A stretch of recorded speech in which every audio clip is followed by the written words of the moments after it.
slurping up all the Did I get caught science. slurping coffee into the mic? No, Oh, that was no. just me I'm so making sorry. sound effects once again. All of you, just you. I'm talking to you out there. It's time for This Week in Science for our weekly podcast broadcast. Thank you for joining us to talk about science this week. And if you don't like mistakes and errors, then maybe you should subscribe to the podcast, which is edited so that all the mistakes and errors are magically gone, thanks to Rachel. This episode, however, will be perfect. So. It's going to be perfect no matter what. It's always perfect. Well, it can't be perfect, though, because we're missing... Blair. We're missing our Blair. Yeah, there's no perfect show without the trio. Yeah, but we're about to get started. I'm wearing my laser glasses again tonight, so pew, pew, pew, pew. That's the sound effect that says, everybody, start the likes, start the shares, and let's get in the algorithms wherever you are joining us right now. Thanks for joining us. The show is about to go live. Yeah? Y'all ready? Y'all ready for this? Boom, boom, boom. I just made up that beat right now. It's amazing. I know. That's not even close. Wow, wow, wow. No. I just need Shota K. I think you've got the... Do you remember once upon a time hanging out with Shota K, and Shota K was like, okay, I'm going to teach you how to do like a little basic beatbox. And this is in Baltimore after our live show at the National Aquarium, and we were wandering around a museum, and Shota K's, yeah, I'll teach you a little beatboxing. And so I tried. He's like, just shook his head, and he was so disappointed. It was like this look of utter disappointment. He did one where he was simulating like I think some record scratching and some other stuff was in there, but at the end of it he just let the record play at the end with that like sound at the end, but it was perfect. It is. It was just perfect. The needle writing on the last. Oh gosh. Anyway, yeah, his vocal percussion skills are amazing, and he has done so many cool things over the last few years. He's been involved in soundtracks for some pretty amazing documentaries that you may have seen, and has been involved with some amazing arts stuff. So anyway, Shota K, he's out there still, if you remember Shota K. But the show's going to start now. We haven't started yet. It's time to start. You ready? Let's do it. Yeah, let's do this. Let's start this show. I'm going to make... hold on. Bringing myself back down to earth here. Okay, that's way better. I feel more comfortable now. Okay, maybe I don't know. We'll see. We'll see how I feel. Starting the show in 3, 2. This is TWIS. This Week in Science, episode number 1024, recorded on Wednesday, July 30th, 2025. This is the science you can trust. Hey everyone, I'm Dr. Kiki, and tonight we will fill your head with slits, fat, and teeth. But first... Disclaimer. In a world where creating confusion is an art form, facts are often treated like fickle things. Where algorithms shape opinions faster than a research rat can catch a cold, where science can be drowned out by airwaves of propaganda, there remains a beacon. Not necessarily of hope, but if flickering in the darkness all the same. A signal cutting through the static, a conversation carried on by giants, a method slinking past the madness. The scientific method. Each week we gather here to celebrate the victories of science, wrestle with its puzzling defeats, and share the wonders that each reveals. The science we discuss is real, reviewed, and recent. So recent, in fact, that we named the show This Week in Science. Coming up next.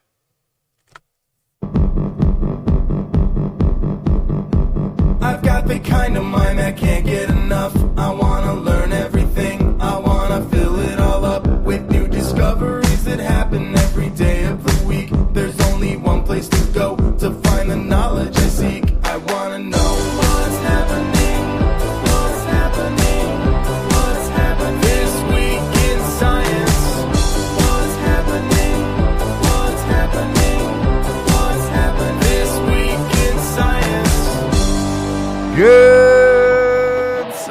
you, Kiki. And a good science to you too, Justin, and everyone else out there. Welcome to this episode of This Week in Science. We are back again to talk about science from the past week. So many great stories, always more to learn, and always more to ask questions about. Unfortunately, Blair is not with us tonight. As much as we do love having her here, sometimes she has to take care of herself. And I think that is one of these things that, that we really try and make room for here. We all need to go sometimes and take care of ourselves. All right, this show, we're going to talk about science. I have stories. What do I have stories about? I have stories about some atomic slits, Wi-Fi fingerprinting, some really, really deep life, cultural functions, and brain generics. All this and more on tonight's episode. What do you have, Justin? Yeah, here's the more. I've got, how worth it was the COVID shot? Ancient Very. Chinese mystery teeth. Very ancient Chinese mystery teeth. Thank you. Why tumors prefer carnivores. And priming the immune system with your mind. Sounds a little woo, but woo It I'm totally looking sounds forward. woo, and it's science woo, so it's got Then like I the say whole woohoo, woohoo, woohoo, oh, woohoo. okay. What's the Mario Brothers sound? Woohoo, woohoo, woohoo, woohoo. Anyway, you get it. Imagine in your head that I sounded like Mario. It's Mario. Woohoo. Anyway, I don't wasn't even it have at a sound for that. I've never. I'm like the one person that never got into playing any Mario anything. I'm the one. The one. I didn't play any of it. It's okay. I don't hold it against you at all. Let's talk about you do though. Some You people did will. you got Huh? into the double slit experiment though. Yes? Yeah, I even got a version I could play at home for at one point. Okay. Well, we're going to jump into that in 1 second. As we jump into the show here, I do want to remind everyone, you, especially you, that subscribing to TWIS on your favorite podcast platform is the best way to get our show edited and just, wonderfully in your ears. If you like watching us streaming or whatever, we're on YouTube, Twitch, Facebook. Look for This Week in Science, all the places you like to find great science reporting that you can trust. Our website is twist.org. Now it's time for the science. Yeah, you ready? Yeah, bring it. I'm bringing the double slit experiment back.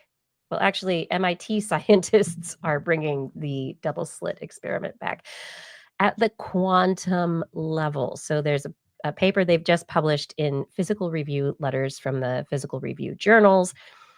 And the researchers have titled this paper Coherent and Incoherent Light Scattering by Single Atom Wave Packets. Now, the idea behind the double slit experiment is that if we are to determine whether or not light is a particle or a wave, then we need to test these ideas. And there have been experiments over and over again that have shown that, like a wave, when you have non-observance and the way or non-detection of like the jiggliness that the physical aspects that a particle, a photon, can impart on a material or a slit as it passes through, then you have this wave function, kind of like the ripples on the top of a pond. If you send it through one little slit or one area, and you have a board with a hole in it, a slit in it, on the other side of that board, out of the slit comes the propagation of the wave that was behind the board, right? The wave propagates, hits the board with a slit, goes through the slit, and the wave propagates on the other side. If you have multiple waves, though, right, you have interference patterns because ripples bump into each other, and that interferes. And so we were able to show that there are these weird things like interference patterns that suggest that light is a wave when we have two slits. And so waves going through more than one slit, right? One on either side. You have one wave propagating, and then two waves come out on the other side, and you have a pattern that is similar to what you would expect from the interference now of two waves propagating on the other side of that board. From the particle aspect, which is what we get from the like observation of these things, the particles, they just go pew, pew, pew, pew, pew, and they just shoot through, right? They're supposed to just shoot through. But there's like weird patterns that show up, right? Anyway, the results over years and years and years. Niels Bohr, Einstein arguing about the quantum mechanics of photons, of light. Double slit experiment was done, and we still, to this day, it's like, well, okay, it's a particle in a wave. No matter how we look at it, it's a particle in a wave. But we've never looked at it from what is now considered an idealized experiment where there's no slit. What they did in this experiment is they created an array of super cooled atoms. Each atom individually acted in the way that a slit would. That each time a photon shot through this array of atoms, a laser, right? If a photon hit an atom, that atom would jiggle and scatter light.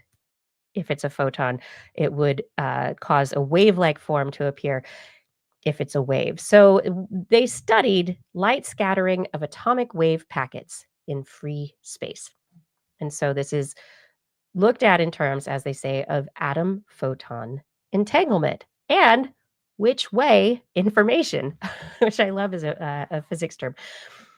So they had an optical lattice, these atoms, that what they've learned is that this optical lattice of atoms, super cooled, so they're basically not moving at all. There's no vibrations. It's almost complete cold. This is like tiny, tiny, tiny amounts of Kelvin, not even a whole Kelvin, but the tiny, tiny, super freezing cold. Vibration, the reason that nothing's happening, vibrations, there's no vibrations, very little heat in there. And they learned that they could like ramp up what they call the fuzziness of the atom by like tuning the atoms to lasers.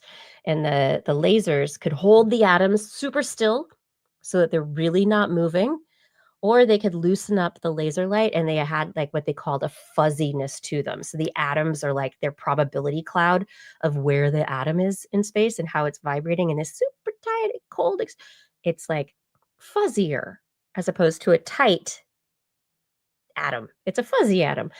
And then they shot the photons through it, and pretty much they showed that Niels Bohr was very correct in his assumptions, and they unified what they call the free space and trapped atom experiments by measuring light scattered before and during wave packet expansion. They showed coherence properties of scattered light are independent of the presence of this cold trap. The when they had the laser holding the atoms in place, when they let the laser loose, so the atoms it's like for a second, like if you're on an elevator and the elevator suddenly drops, and if you jumped at the same moment to stay in the same place, you'd be hanging just for a second in free space. They kind of did that in this experiment with atoms and like shot photons at the atoms to see what would happen. And they showed that when that light was scattered, that they're independent, that the light scattering is independent of the presence of the trap. So the idea of particle or a wave kind of doesn't matter how you set the experiment up. If we're observing it or not observing it, the uncertainty principles of the whole situation, that it's basically because of association with other stuff that it leads to the particleness versus the waviness of light. Mhm. And so if you imagine this extrapolated to all matter on the planet being energy, right? But the more physical stuff is, like our desktop, we can talk about it as being everything in it could be a particle or a wave, but it is a particle making up matter underneath my fingers. And the reason it is, the reason I am, the reason you are, is because of the association and the collapsing of the probability wave as a result of the associations of all of the interactions of the atoms in space and time. And so bottom line, light, energy, but matter, light is energy, matter is also energy. Everything is a particle in a wave, but it's if it's associated with other stuff, if it's being observed so that there's less uncertainty about it, it's particle. Well, that's always been the thing with it that has been annoying, right? Is that Mhm. the observer effect is just an interaction effect that Yeah. you've interacted with it in some way. But that is that is that is what the thing that they're saying here is it's like not just we interacted with it, it is that's just a fundamental aspect of the quantum nature of light. That in interacting right. with Yeah, which is I mean anything, that's what's always been annoying is that with another, it doesn't have to be an object, with an atom, with another atom, in interacting with anything, no matter what, it collapses the wave function and it becomes but this still less uncertain. doesn't explain to me in any way Uh-uh. why shooting those one by one, pew pew pew pew, at the sub-millimeter slit Yeah. film can still cause an interference pattern. Right? Because they're separated by Mhm. time and still Mhm. show interference waves, which Well, that shouldn't be the thing. The Mhm. other part I totally get. Like, that's, yeah, it's Mhm. obviously you have an interaction, it's breaking the wave That's like the thing, it's entanglement connecting part it to time. and yeah. It's kind of like Yeah. you're making it stick not to the other things in the environment, but you're making it stick to space-time. You're making it be Oh, I love part that. of clocks, right? Before it does, you could ignore clocks. Yep. I'm clock free. I'm living in the time free environment. But as soon as you have an interaction, you got to play in that clock of whatever you've interacted with, and that seems more like that's the connection. It's not necessarily breaking of a wave. It's forcing a thing to interact with time. I don't think light normally, like, free light doesn't care about time. It goes everywhere all at once and doesn't think about time. It's not even in its It doesn't equation. even care. Yeah. No. Nope. No. It's all the same day, man. If you're light floating around the universe. But it has to, among all of the I guess universal interact, like if something makes it take, if it's maybe it's not the observer effect of anything observing light, maybe it's light actually observing other stuff. And I think observing The is like a really interaction. weird, like, It's a vague term. they Yeah, the early it's a experiments kept calling it observer, and they kept making it. it this thing, but the only way you could observe was like materially interacting with the thing. And Mhm. so that's really whether you looked at it today or tomorrow or a month from now, your experiment would still show, if you had an interaction with it, that it created a non-interference pattern. You would just get the two bars of things where everything acts like a particle. And it's because you've interacted with it before it hit the target. So, of course, it's now part of time. Yeah. You've created little time bubbles there. Time bubbles. I don't know. I love one of the things that Bubbles is doesn't right. one of the things in the double slit experiment that I don't think is really talked about. I mean, I'm sure among people who are really interested in this topic and how particle wave quantum mechanics works, maybe they understand this more. But apparently, um, in 1927, and this is according to the article from MIT, Einstein argued that a photon particle should pass through just one of two slits in the process and in the process generate a slight force on the slit. They say, like a bird rustling a leaf as it flies by. And so he proposed that one could detect such a force while also observing an interference pattern. So you can catch the particle and wave nature at the same time. Niels Bohr liked the quantum uncertainty principle, and he showed that the detection of the photon's path would wash out the interference pattern.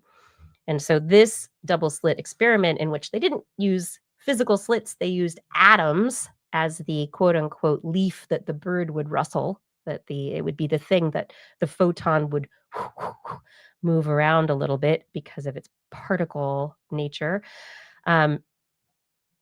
They showed that in the end, if what they showed here is basically that it's only the fuzziness of the atoms that are being rustled by the photon that has anything to do with how the particle or the wave detection, the duality, exists. It has to do completely with the interaction between matter and light,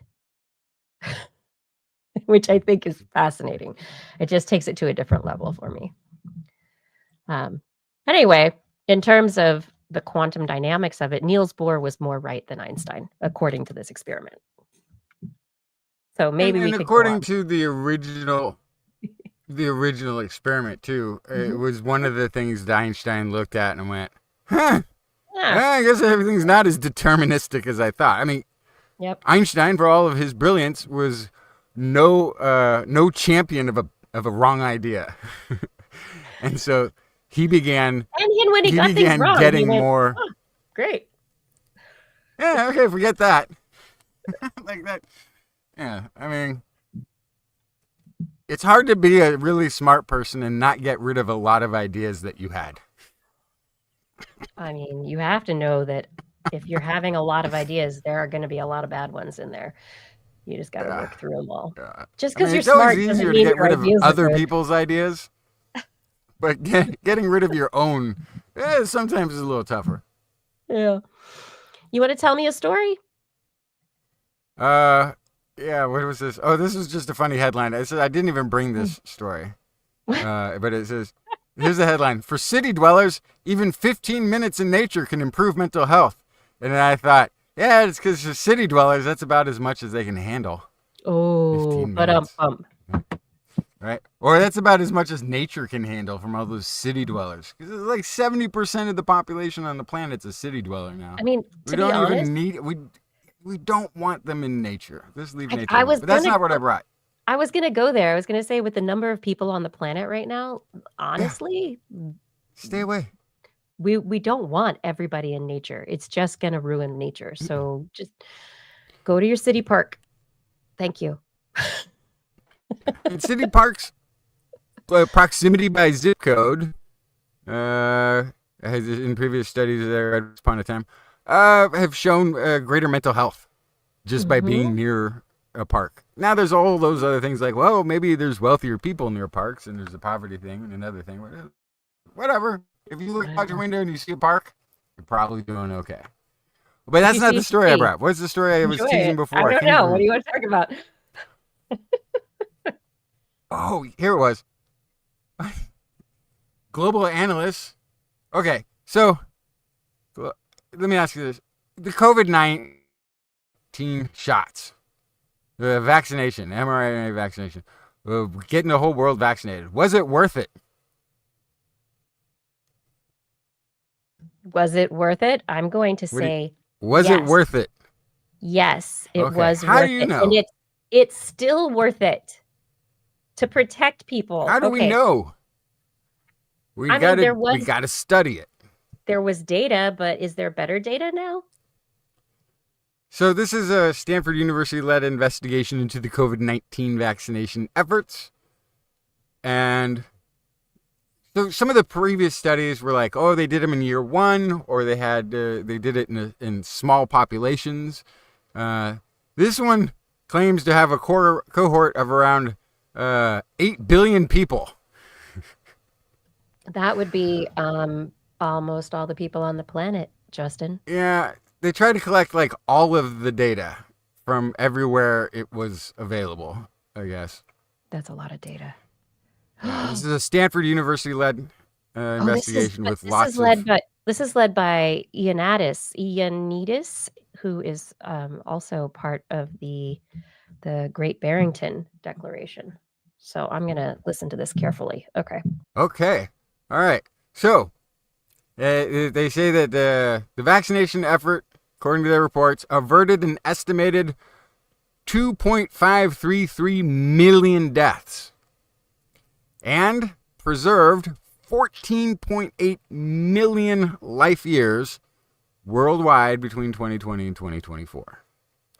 Now, the other part of this finding that I find very interesting is that almost the entire benefit was in people aged 60 or more.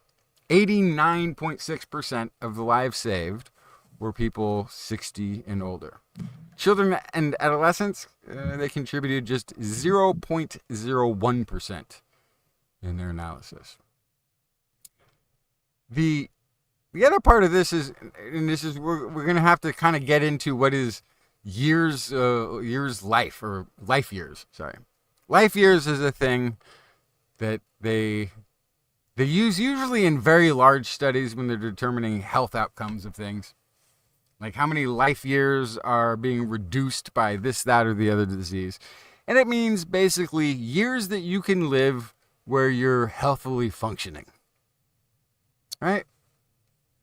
So this estimated 14 plus million years sounds like a lot of millions of years of humanity to have saved on the planet. And I agree that it is. However, if everybody, say half the population on the planet got the vaccine, and they all had to spend an hour going to get it, well, that 4 billion hours of life lost on the planet, that's going to add up quite a bit.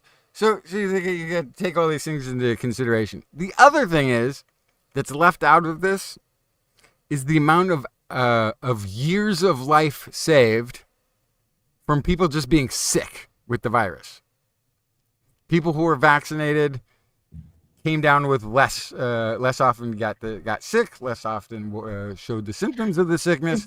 And is that, and I think that's one of the, not just being sick with COVID, but we also know that COVID it leads to cardiac troubles. It can lead to respiratory troubles. Long COVID is a huge issue. Like there are metabolic disease issues that come up post-COVID, that getting COVID can cause more health issues itself. So not those just health issues aren't, because this seems to be looking just at death and then the expected life years saved from those people not dying. Mm-hmm. And so, and they do say that this is a very conservative estimate in their paper. They point that out, that this is a very conservative estimate that they're making. And it's limited to this. But just in case you hear that 14 million life years versus all the time spent doing stuff to prepare and counteract the pandemic, as though that was not worth it. Not in this, very conservative, is all the sickness hours that would have been there, all the comorbidities, all the other things that you were talking about that would have, the heart problems in that, I think are in this, like people who didn't die from heart issues and stuff, like there was a classic thing on the Joe Rogan where he actually, I think, had a researcher on, like a real one.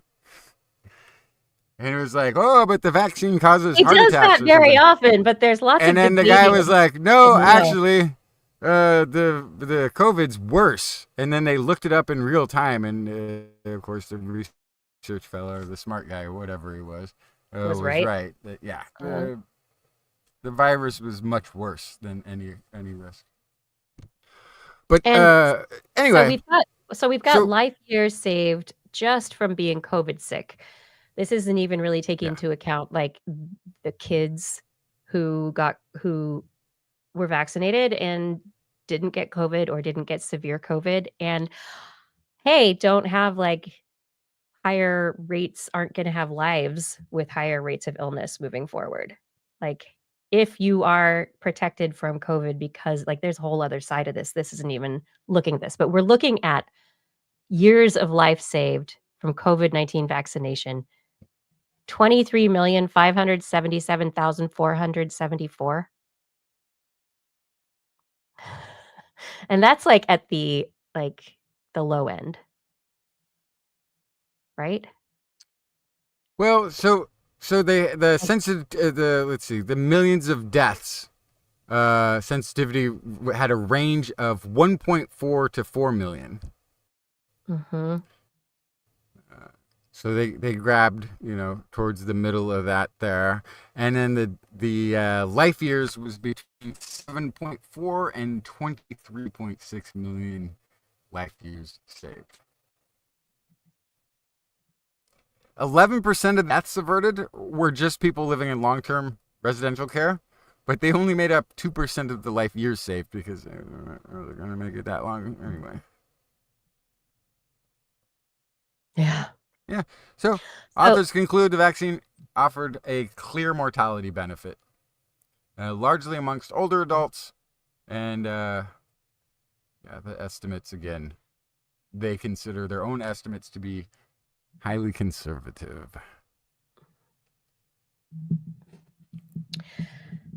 Which I think is really amazing, and it's fascinating to see a study come out like this from out of Ioan. I cannot say his last name right, but he's from Stanford, and he, prior to the COVID outbreak, he worked on replication. He worked on some really great stuff related to public health and data and clinical trials, and he was doing some really impressive work. And then suddenly COVID started, and he was one of the originators of the Great Barrington Declaration, which is a group of researchers who basically stood up and said, no, we shouldn't have vaccinate. You don't need to push vaccination, and we don't need to have lockdowns, and we don't need to do the things that we're doing, have life go about the way that we think it should. And so I think it's very interesting to have this study come out of his lab, and makes it coming from his lab makes it that much more I think like of a positive data point there. It's fascinating. Yeah, and it kind of reinforces what we were hearing when the rollout of the vaccination, that it was like the elderly or the people in the homes are the ones who should be getting it first. I mean, it kind of follows in the people with comorbidities and underlying immunity issues, that sort of thing. So it kind of follows along the path that we followed. Like it shows that it kind of mirrors that to an extent. But the danger, and of course any of these, is the next time there's a novel something, you got to keep in mind it's going to be another novel thing, and so it's not going to behave like the one that we now know, our good old fashioned COVID, no longer a novel virus. So even when we have this learning in the bank, so to speak, man, if something else that's just novel and new and we haven't encountered before and don't know how it's going to act in the population at large, we got to go back to the basics that we had in the beginning of COVID, where we didn't know. It's hard to add knowledge to a novel thing. Oh my gosh, so hard. Yeah. But I think our response, though, it was vaccine-wise, maybe much quicker. Yeah. Because that was impressive. Anyway. It was amazing if our future vaccine response can be that fast. I'm looking at the end of this paper here, them writing. Did you say this? If these calculations are sound, COVID-19 vaccination in 2020 to 2024 apparently saved fewer lives than measles or hepatitis B in the same period, vaccination in the same period, but more than vaccination for each of the other 8 pathogens. However, life years saved by COVID-19 vaccination for the same period were more than 30-fold lower than life years saved from measles vaccination, tenfold lower than from hepatitis. B vaccination, substantially lower than also the life years saved from human papillomavirus, yellow fever, hemophilus influenzae, streptococcus, blah, blah, blah. Even though COVID-19 vaccines are clearly a major achievement, their benefits do not necessarily match the benefits of several other widely used vaccines. Decrease in trust and increased hesitancy for these vaccines may be devastating. The COVID vaccine, So, because COVID-19, measles can kill children, yeah, and this COVID pandemic wasn't a good response, child killer. yeah, and hopefully it'll help us figure out how to overcome vaccine hesitancy because if we can save lives. And I think that is the message. Yeah. That's the message there. Huge. Good study to bring. And Well, evolutionarily speaking, again, it may just end up taking care of itself at some point. yeah, it's still going around. Grim. Grim. Yes, that is grim. Okay. What is this? Hey, what is this? They now can dust for Wi-Fi. What is this story? Oh yeah. It's your fingerprint, right? Like your Wi-Fi fingerprint. What does that even mean? So we've talked before on the show and in past years about using radar, using Wi-Fi and Bluetooth to be able to like map your house and maybe even map movements like furniture, stable objects, or even moving objects in the house, like a person or a dog. That the Wi-Fi signal, because it's bouncing around inside the walls in a particular way, if someone's measuring how these radio signals are all bouncing around, um, they can get an idea of what the house looks like, map it. And that's been around for a while now. But now researchers just published in Archive their it's not published yet, but this is their work creating person re-identification. So video surveillance is really, it's hard to go if somebody goes from one space to another and like puts on a jacket or like does something and like tries to hide themselves. It's hard to sometimes go, oh, they put on a baseball cap. I'm never gonna recognize them in a different place now. Um, well, video can make things hard, and so these researchers have now come up with Who-Fi. It's their platform, Hoofy, right? Wi-Fi, Hoofy.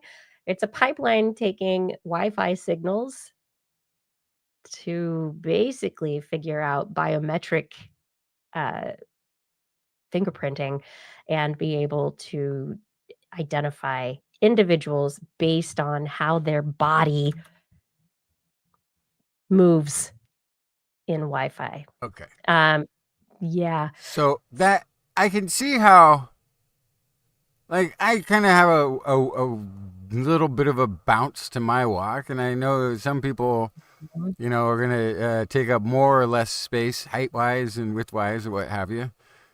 And so I can see how you get like a silhouetted fingerprint of a human that might be traceable to an extent, but this.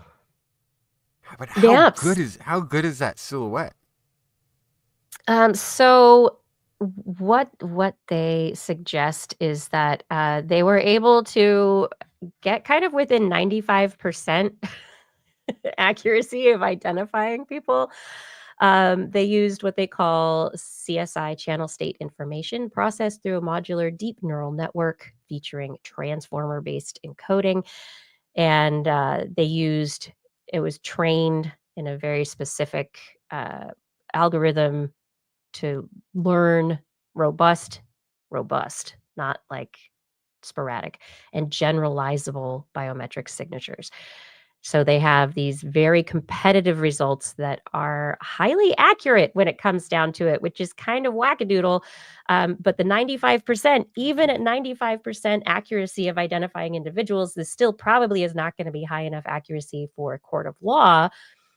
But could it be high enough accuracy for just getting a search warrant, or high enough accuracy for instead of taking your genetic data and identifying people, using the Wi-Fi data to do it. So I don't know court of law, but if you were in a pursuit, if you had this Right. If you this had a surveillance reason to system in believe, place, right? And you lost them in and you video, were right? like, You're lost in line of sight. here are the 3 Wi-Fi silhouettes or what have you that we saw, fingerprints that we saw that were recorded near the scene of the crime. Mhm. Where did they go? Where'd they go? And then you have Now you have a you place have to all the look. Wi-Fi, right? And you're sniffing the Wi-Fi around the neighborhood, and you find them Yeah. in somebody's backyard or I mean, I hiding under still somebody's feel like the laundry. cameras would be better, but maybe if this can track through walls, then It yeah, won't track through my out of walls sight. because yeah, I have to say Lathan Plaster, really good Faraday cage, so, you're gonna be safe in old houses. My old house is so the lead paint even keeps my cell phone signal from I getting in. know. Yeah. So that's what they're saying re-identification. So this person re-identification, we identified them in video, but we also have these biometric signatures, a fingerprint of what your body looks like in Wi-Fi. We measured you in Wi-Fi and we lost you in video, but we got your Wi-Fi in this one place there at the same time. So now we're going to look for that Wi-Fi signature other places. So, could be. I wonder Yeah. how good that mapping is. That'd be really interesting to see. I'm just trying to It's visualize how right? you would, Yeah. because it's Mhm. broadcasting through everywhere and everyone at once. So if you have a Only single as good source, as your and I Wi-Fi guess you would need the signal. multiple. Yeah. This is a reason So for if you're in the everyone to go rurals, you back can to still get dial-up. away with crime. You're Yeah, way out, exactly. you're way out in the middle. All right. Well, If another if reason never to go to nature. if you're if you're in the parking lot using the Justin Wi-Fi, you're safe. Yeah. Then you'll have to be totally safe. Mhm. Isn't that All right. fun Did I though? have a second story for the first half? I can't Do remember. you? Oh, No, maybe do you? You do, don't you? I think you have something I that do. we This you is a might wanna pretty take a quick bite one. into it, right? Yeah. Yeah, it's a pretty quick analysis of fossil teeth from the Hualongdong site in Anhui province, China. They found fossils including a nearly complete cranium with teeth and other remains. These date to the late, middle Pleistocene, around 300,000 years ago. And they have this really unique mix of archaic and modern human teeth traits. So they have these primitive traits such as very robust dental roots, modern features like a reduced third molar, which is a common current modern human Homo sapien thing. And there's an absence of any of the telltale Neanderthal dental traits, indicating that this Those is a look very distinct population. I mean, aside from the roots do not look like people teeth roots, but looking at these, like, just on they look like people teeth, Yeah. right? And so this is what's sort of interesting about this is that it suggests that this is partly a possibly Homo erectus influence and some maybe lineage related to Homo sapiens. They say it's kind of distinct from both what they were calling Neanderthal and Denisovan. And it's also showing that there's like all the things that we've been thinking about are the progression of linear human. Well, we've been talking for a long time about the Linear? braided stream. Yeah. We've been talking a long time about this sort of braided stream of different hominins interacting. But then we kind of got it down to a set list And we're like, from here on out, it's linear. Now, there we go. So this could be Yeah, some never went back again. convergent tooth evolution in some of these teeth. This could be a very early out of Africa human population that made it over to China. But who did they run into? Who was the intermingling? If that was the scenario, it doesn't look as robust as a Denisovan or Neanderthal tooth. And so, But I kind of like it because I like the fact that they're reconnecting that just fringe hypotheses of late surviving Homo erectus in East Asia. That might be a good portion of what we call Denisovan to begin with. Yeah, but so we think of these things right when you talk. It's Homo erectus, start species, end species. Neanderthal, start species, end species. Denisovan, start species, end species. What about the transitional individuals, right? So you have crossovers, reproductive events where Neanderthals and humans interbred. You have events where Denisovans, erectus, whatever, where all of these individuals are maybe they're different subpopulations are in places together, mix and mingling. What do you call it? Like they have the majority of traits that are maybe more like modern human, archaic unit, whatever, but their teeth are weird. So, but is they're not a hybrid. They're kind of a hybrid, but it's this very weird thing where the transitional individuals in the speciation process, right? That process from Homo erectus, Neanderthal, Denisovan, Homo naledi, whatever else there was, hobbitses, to Homo sapien. Where's the transition? What do we call those? And did they just sometimes have teeth that had roots that looked older and other stuff that looked more modern? Or is it these are individuals that are modern humans, but that have archaic traits because maybe they're not far enough out for those recessive traits to be repressed? So I'm just at questioning. I the have so many time point when they're questions.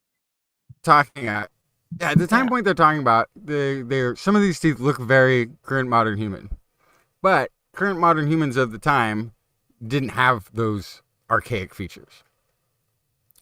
So it would have to be, and I think to the point like where's the transition is that there aren't any, because now that we know that everything, every hominin overlapped with other hominins, there's a bit of that evolution from that takes place when you have any populations that are isolated from each other for hundreds of thousands of years.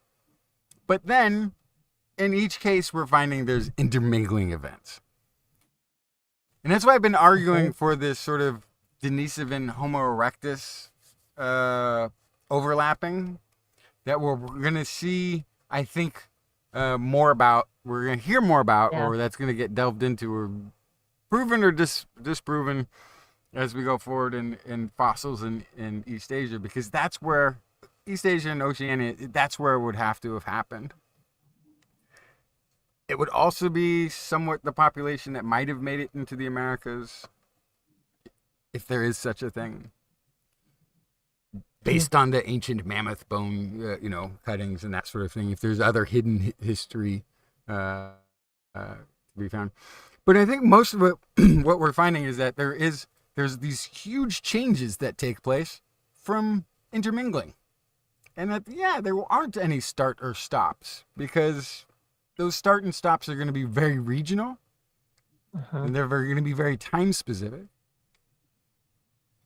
So there isn't that that TikTok forward evolution of mankind. It's a lot of swapping. It's a lot of that DNA swapping going on that kind of takes away from any. And I'm always a little bit cautious too about talking about Chinese archaeology, because I know that there is a state belief that the people of China are their own people evolved separately from an out of Africa scenario. Hmm. And it's really hard to like, they're showing a thing that is trying to say like, oh, this could be in one of those steps between an archaic and a modern human that evolved separately just in China. DNA has already debunked this. They have the same DNA for everything of mind and body that any current modern human has. They have the same Neanderthal mingling event that took place in somewhere probably in the Levant, northern Iran, southern Georgia. And so we know that we had this. We also know that there's signals that some humans got out earlier than the rest of us. Some humans showed up in DNA that's 200,000 years in Neanderthal cave in Siberia. And now there's possibly, if there's teeth are evidence, we need the DNA. I don't know why they can't get DNA out of everything at this point. We don't have DNA that goes with this study, unfortunately. That may be next. But if these are interbreeding teeth, effective interbreeding with a current modern human tooth, very fascinating. Because that would be,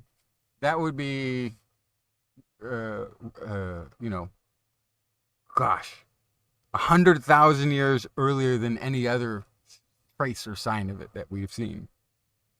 And that one is another like 150,000 years older than any other trace that we have seen. So, very fascinating. 300,000 years old is pretty tough for DNA. That's some pretty old fossils they got there.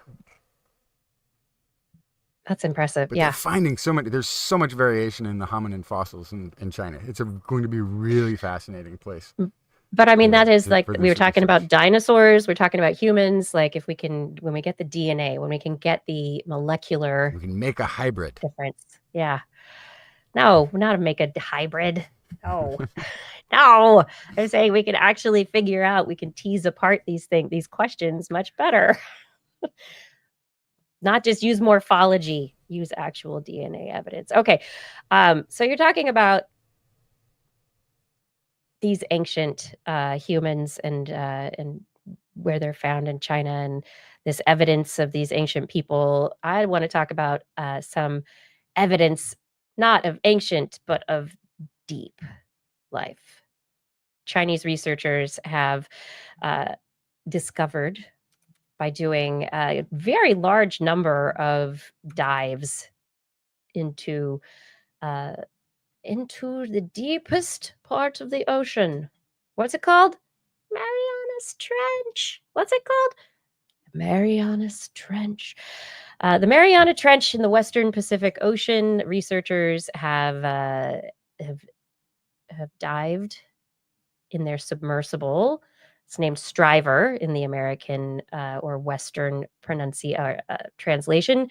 Fendouge. I'm not going to try and pronounce it because that is going to just not come out very well. So the word meaning striver in Chinese is what their submersible is called. 23 dives down to the bottoms of Marianas Trench in the Western Pacific Ocean, and the researchers have published their work in Nature this week. They have some amazing results from their work. They have taken all sorts of video and have discovered the deepest life on the planet. So by taking their submersible deep below the surface, they went to, hey, what recently had an earthquake? The Kamchatka Peninsula near Russia. Well, the Chinese researchers were diving into an area that is called the Kamchatka. It's a rift between the Kamchatka Trench, the Kuril Kamchatka Trench, and the Western Aleutian Trench. And that is where the Mariana Trench is. And this place that they've been diving is this subduction zone that has just been very deep for a very long time. So researchers have made a number of dives down there and now are able to say along the length of this trench, the Mariana Trench, the kinds of life that they have discovered. And among these are some pretty amazing worms. The fauna of these cold seep sites in the Kuril-Kamchatka Trench and the Western Aleutian Trench. The deepest that they discovered were they had spiky crustaceans, free-floating marine worms, sea cucumbers, feathery armed sea lilies, and some other invertebrates. But the deepest are fields of tube worms growing up to 30 centimeters long, mollusks and clams. They have discovered amazing organisms that have never been seen before because these live at the various bottoms of the cold, darkest, deepest trench on our planet. But it's pretty amazing that people can go there without their submersibles imploding. It's really what happens when you use science and engineering. You keep your scientists don't alive. jinx it. Don't jinx it. Anyway, this study is a very exciting study in that the researchers are able to bring forward their flourishing, not photosynthetic, but chemosynthetic life that has been discovered 2,500 kilometers below the surface of the ocean, or actually 5,800 to 9,500 meters below the surface, a distance of 2,500 kilometers through the trench.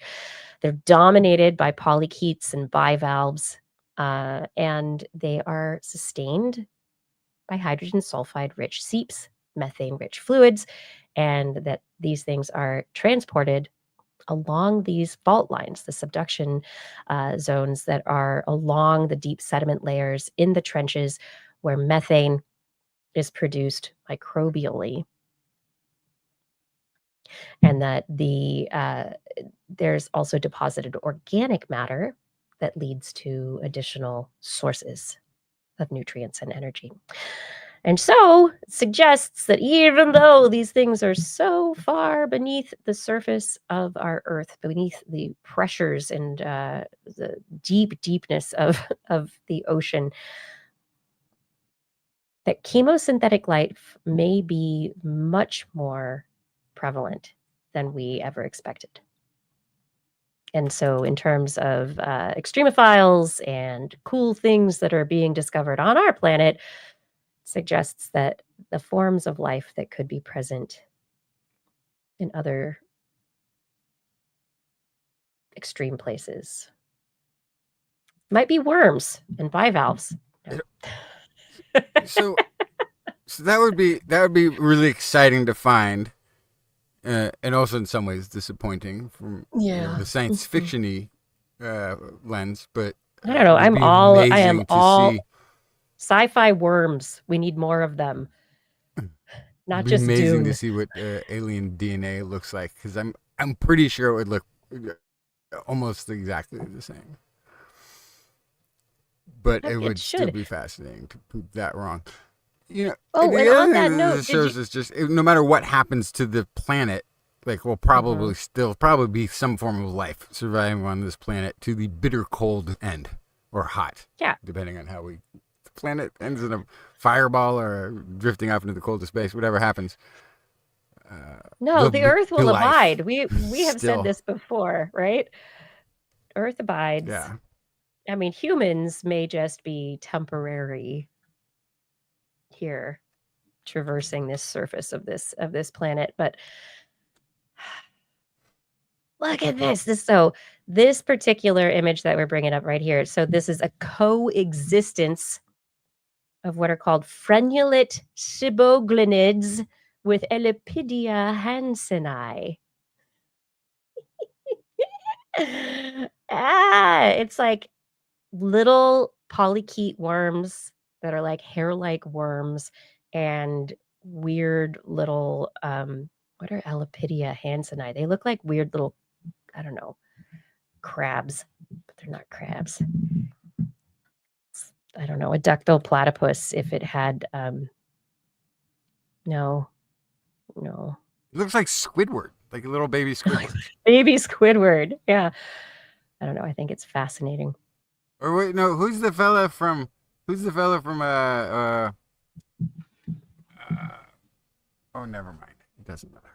Look at these little guys. We got polychaetes. We got we got little worm. We got worms.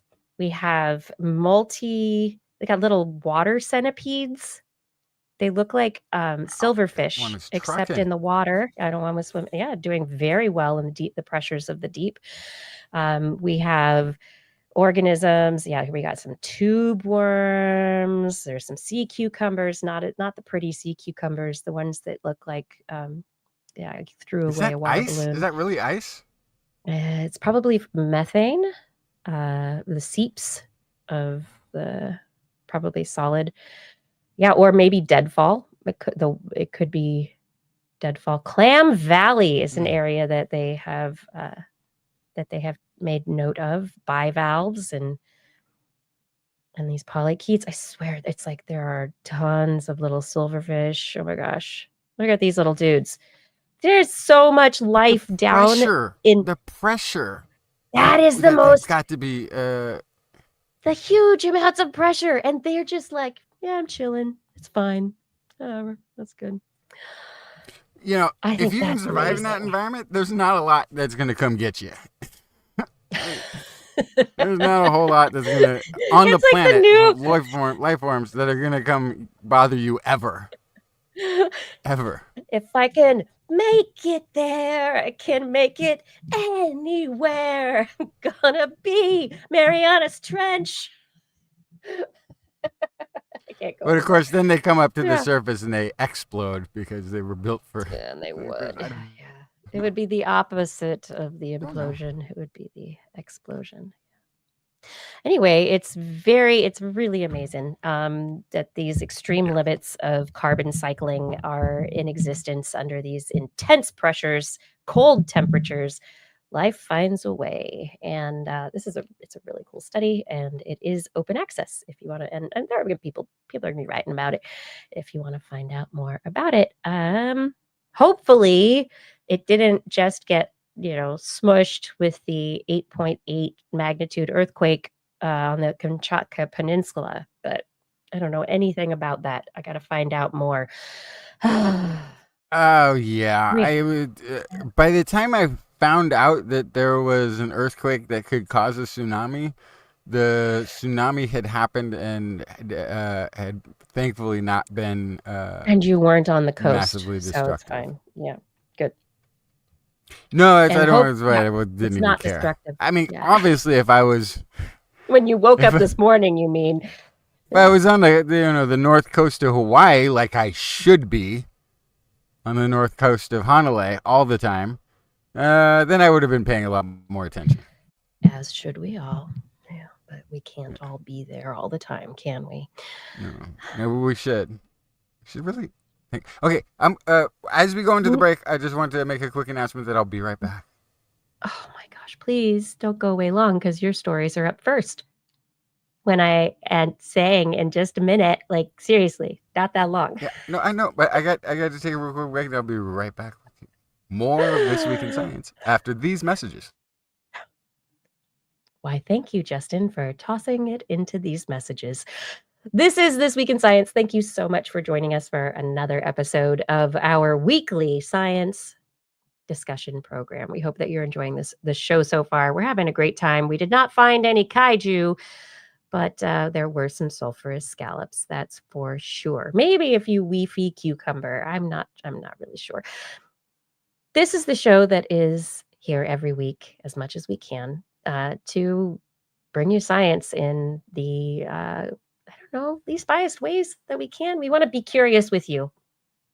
We're curious about things. We know some stuff. But we want to be curious about stuff, and we want to be curious with you. We want to ask questions, and then we hope that you'll go on and ask questions, and hopefully you'll take the show to people who like questions as well. We're a curious group, us Twisters. So, everyone out there, if you appreciate the show, please make sure that friends of yours are subscribed today. Make sure you're subscribed, and make sure that friends and family of yours are also subscribed. You know, maybe a little bit invasion of privacy, that kind of thing, get them subscribed, whether or not they know. No, I'm not telling you to do that. No, I would never tell you to subscribe your friends to Twist today. If you enjoy the show, please head over to twist.org. We are listener supported. We do not have any corporate overlords. We do decide our stories ourselves. We talk about them ourselves with you. And, it's your support that does help keep this program going. So we do hope that you will continue to support us. And if you aren't supporting us or helping right now, twist.org. There is a link to our Patreon community. Click on that Patreon link, and you'll be able to choose your level of support from $1 to $1,000 a month, $10 or more a month, and we will thank you by name at the end of the show. And additionally, click on that Zazzle link. And if you wanted to get a t-shirt or a mug or a mouse pad or something else like that, then that'd be great because it would help support the show and it would probably make you happy. I mean, I hope this show makes you happy. Doing it makes us happy. Being here with you every week makes us happy. Thank you for your support. We really can't do it without you. Justin, are you done with your break yet? Did you finish your break? Did you break? Did you break? Did you finish your break? Are you broken? And this was your hold music. If I had a looper, then I would just loop that. Ugh, I need different glasses, y'all. This is a whole thing. I broke my glasses, and the glasses I have, they all make my eyes hurt now. Oh boy, oh boy. What a game. What a game. All right, everyone. It is time to come back to the show with even more this week in science. I wasn't going to talk about this yet, but maybe we will jump right into the question of executive function. I mean, I did hope that Justin would be here to hear this story because I think it is I'm here. You're here. Oh, you're back. Okay, so I'm not going to talk about the whole time. I don't know what you're talking about. I don't think that's true, but you're here now. Welcome back to This Week in Science, everybody. Whew, I was going to question Justin's executive function, but instead, it's time for Justin to talk about this. That is an open topic. That is definitely an open topic. I know. All right, what you want to talk about? So, animal fat or plant fat? Which one do you think cancer tumors prefer? I have no answer to that question. I mean, honestly, isn't fat?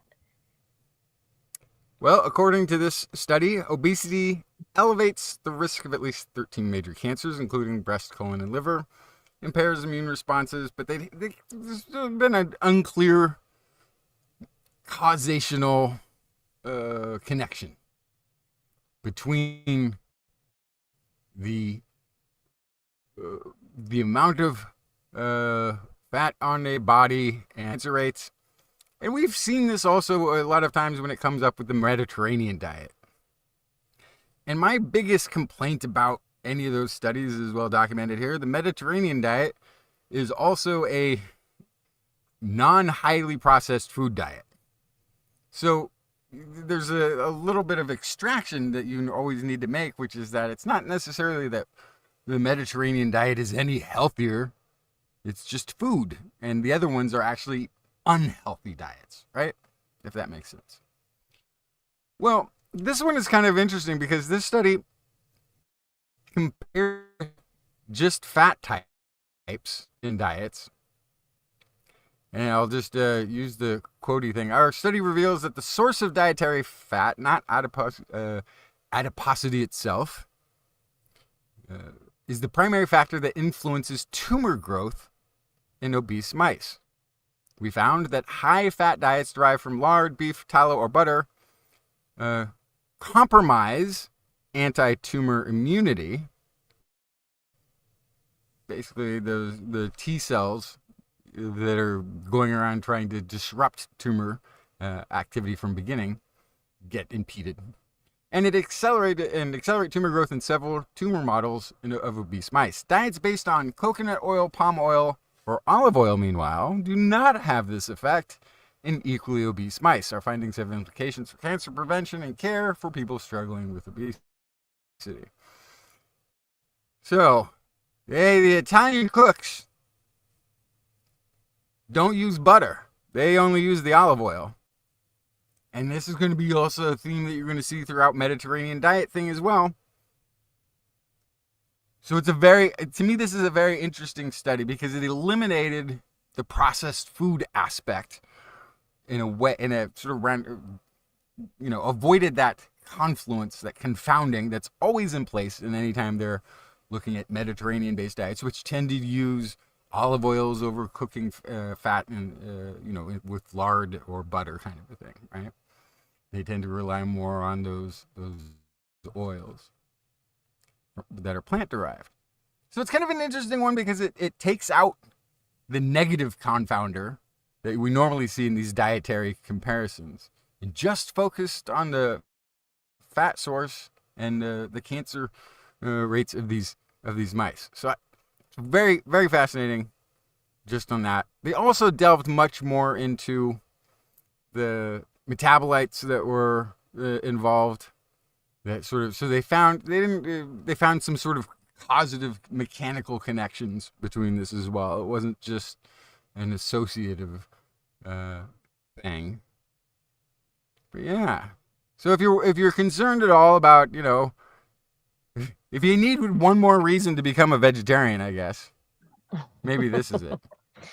But I think this is one of those interesting questions, right? People talk about, oh, well, is being a vegan healthier, or is it healthier to just get rid of all meat entirely, or, what is the best way forward? But what I wonder about this, though, is that they're talking about obesity itself already being present, and then looking to see if which type of fat has an impact on any further elements of metabolic change, right?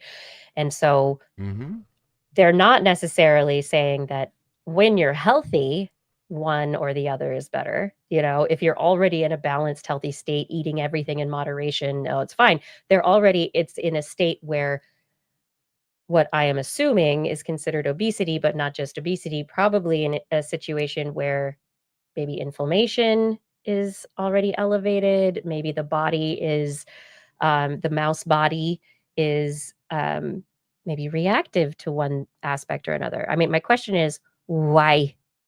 These are just fat chains. These are just little bloop bloop bloop bloop bloops. So What it's are they called? They start with the a P. different metabolites that are created by these fat chains interact basically with the killer T Differently. cells. Yeah, but differently, Right. right? Yeah. Yeah. Very So differently. And the reason, why would they be different? No, that's what I want. Why would they be different in the first place? The fat chains after digestion. And then one of the things that I think the reason for starting with the baseline of obesity Yeah. is that because of course we have I don't know the current statistics. I guess we could Google them, but it's a high percentage of humans at this point. And so your model isn't necessarily the first sentence of the paper. An estimated 1 billion people worldwide with obesity are at risk for a variety of obesity-related diseases. So that's what they're saying. They're starting with the state of obesity and the predisposition for additional diseases. And the predisposition, but also the strong correlation, right? Correlation study after correlation study has shown the connection between obesity and cancer. It hasn't shown mechanisms. And those correlations break down when we talk about people who have strict Mediterranean Mhm. diets. Those correlations cease to exist. And my, looking at this has always been caveat. The non-Mediterranean diet usually includes a lot of highly processed foods, so there's other things involved. Mhm. This one narrows it down to just the type of fats, and was able to find mechanical rationale for increased cancer. So I think this is a very well designed, very well thought study. It is, and I think it's really great. Very designed, thought out. I think the next step, though, is to look at it at the microbiome level, right? Like, what is it? Yeah. What is it about the interaction, or what we is the breakdown of the different obese individuals? These are mice, so very well controlled, but is there a difference in the starting microbiome? And different populations, do they interact with different sources of fat in different ways? Right? I don't know. That's what I would want to do. Researchers identified several metabolic intermediates of dietary fats, especially long-chain acylcarnitine species that were potentially suppressing NK cells and CTLs, the killer T cells. It's interesting. These were especially elevated in mice reared on butter, lard, and beef, but not in the obese mice reared on plant fat diets. Report that in the killer T cells, these molecules cause deep metabolic dysfunction in organelles, the mitochondria, basically, the powerhouse. So this was compromising the mitochondria's defense system.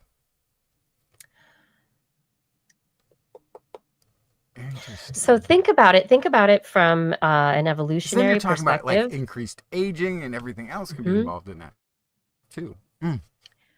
But so I'm just trying to think about it in an evolutionary perspective. Like, the body already, we're set up potentially for the different fats to be stored in different ways, or to interact with our immune system in different ways.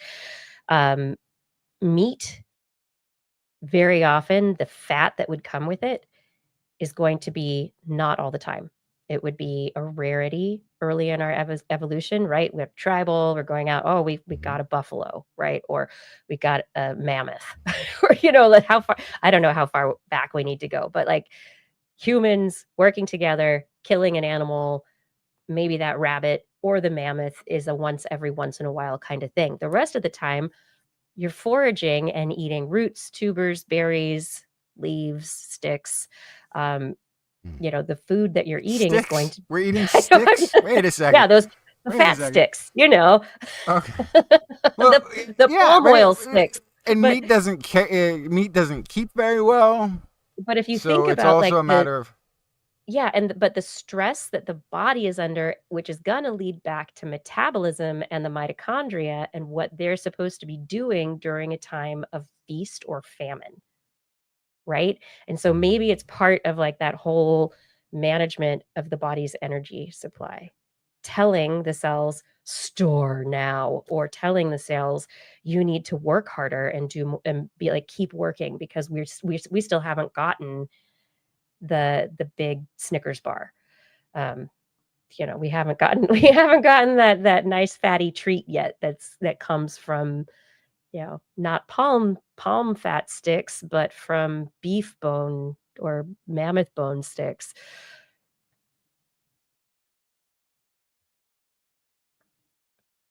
I don't know. I imagine there's like a metabolic and evolutionarily prevalent pathway as a result of energy use for survival.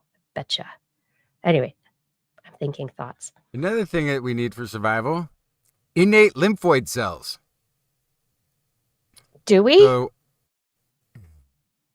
yeah. Okay. So maybe you're better at describing the innate immune system. This is just sort of like something comes into the bloodstream or gets into the body and interacts in a way right away with an immune system that's already designed to keep it out. Is that basically how it's It doesn't have Yep. to learn from it. It's already ready Doesn't, to it's just all ready to go to go. work. Yep. So this study was very fascinating because it was a virtual reality study where they were basically checking people's innate lymphoid cells as they interacted virtually with things that were told to be an infectious threat versus ones that weren't. It's a pretty small sample size, but this is, they've got fMRI and EEG, so or EEG analysis and blood analysis. So they've got like a lot of analysis taking place in these 60 individuals. And so, yeah, what they found was those innate lymphoid cells were significantly modulated in frequency and activation by virtual infection. What? Meaning coming into contact in the virtual world with something that you were believing to be infectious was enough to up the level. So here's the next thing that we do. Next time there's a big pandemic, we just start playing videos of people sneezing. Bring out all the hypochondriacs. Yeah. So, but this is an immune reaction without contact. But this is the innate immune system, right? So this is basically ramping up the defenses that are already in your body. Yes. Just because you have a cognitive awareness. Yes. Right? Oh, wow. Yeah. Bob is fMRI sick. results localize the anticipatory responses to key brain regions, including interparietal sulcus. I didn't know I had one. Maybe I don't. The premotor cortex, anterior cingulate cortex, and medial prefrontal cortex. Dynamic causal modeling demonstrated altered connectivity between these regions and the hypothalamus when participants encountered infectious avatars, linking neural anticipation to immune activation via the hypothalamic pituitary adrenal axis. Researchers conclude that the human immune system activates not only after physical contact, but also when infection threats breach the functional boundary of body-environment interaction, basically when you think you're getting infected or in danger of being infected. Oh my gosh. So wild. So I guess my big question here, though, is does it have to be conscious awareness of the infectious agent? Or we know that our body, like our faces, a sniffly nose or different like pale face versus nicely pink cheeks or whatever. There's coloration in our skin. There are other signs that, lots of, I don't know, smallpox. I don't know. There are all sorts of signals that aren't necessarily the things that we go, oh, they're infectious, but that our limbic system is checking out, like looking for signals that it's the something's wrong center. It's all in your head. It is. Oh my gosh. Yeah.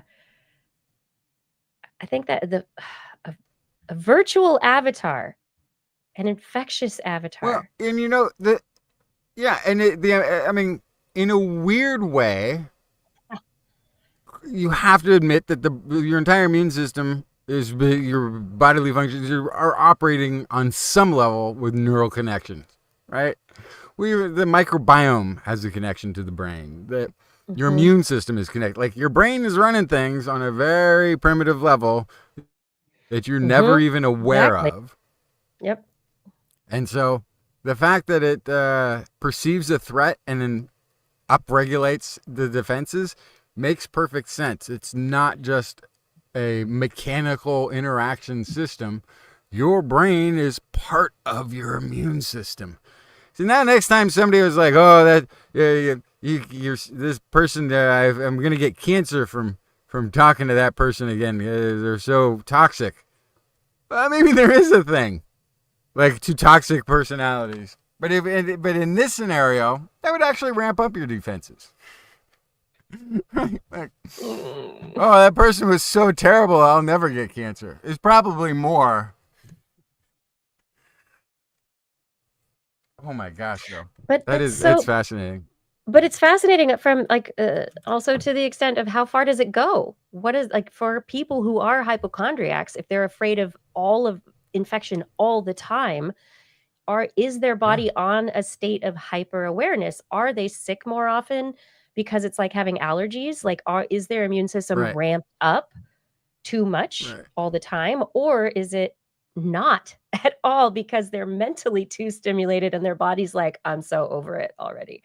Like, is it because, you know, kind of like that loss of receptivity because they're overstimulating, always on high alert? Yeah. So I wonder about that's that thing about whenever you see something that's going to boost your immune system and keep it on high alert. Well, you then weaken it at the same time because your immune system is supposed to ramp up and be like fresh for a fight. It's not supposed to always be on high alert. That's a form of disease. If you're taking that kind of that immune system boosting, supercharged, whatever, if those things even work, they'd be hurting you in the long run. So one of the things that is in the results here for the what they're showing here is the response to avatar and an infectious avatar, but then there's also the immune system, the innate immune system's response to a flu vaccine, which actually has dead flu virus in it. So there's infectious particles in there, or at least antigens that the body should be attacking generally. And it ramps up in the same way. So I think what that is signifying is that the brain is leading a response that is very similar. Maybe, yeah. Or maybe people are just so afraid of getting a shot. It's the same thing. Either way, the brain. It was never anything. It was never the ingredients of the vaccine. It turns out, it's just getting the shot was enough. No, isn't that wild though? Yeah. That is, yeah. So that to me, I think is really interesting. It is. Yeah. I'm telling you, that's what next time there's a pandemic, we just need to have on loop on all the TikToks, between you'll be infected. You'll be infected. You'll have somebody sneezing, somebody who looks really sick. Oh wait, like, no. Oh, don't end up like me. Achoo! I'm an infectious avatar. Too close. Achoo! I'm an infectious avatar. Okay, you got the job. You got the job. Now casting Kirsten Sanford as the infectious avatar. Oh, gosh.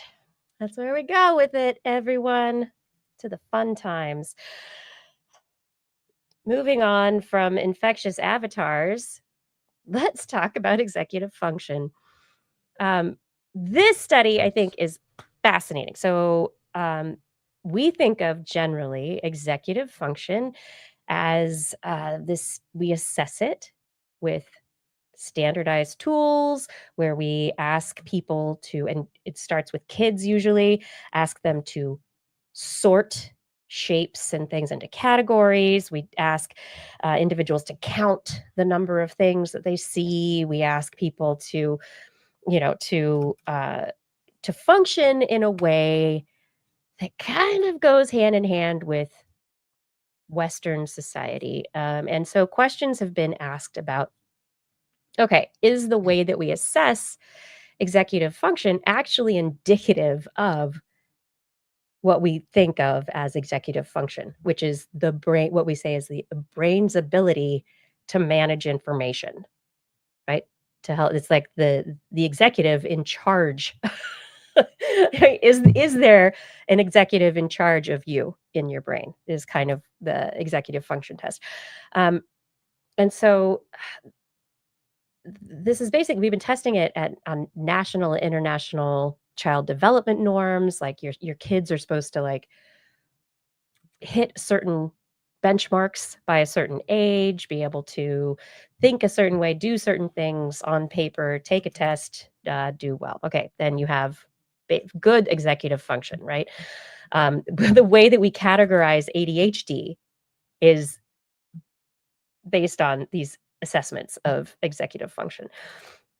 This new study in Proceedings of the National Academy of Sciences, researchers tested a cultural construction of executive function in Africa. And so the children were in the Kunene region, spanning Namibia and Angola, as well as kids in the UK and Bolivia. They tested kids in rural areas where they received limited to no formal schooling. Additionally, there were the samples in the UK and Bolivia who were typically schooled. So schooled in a Western educational style.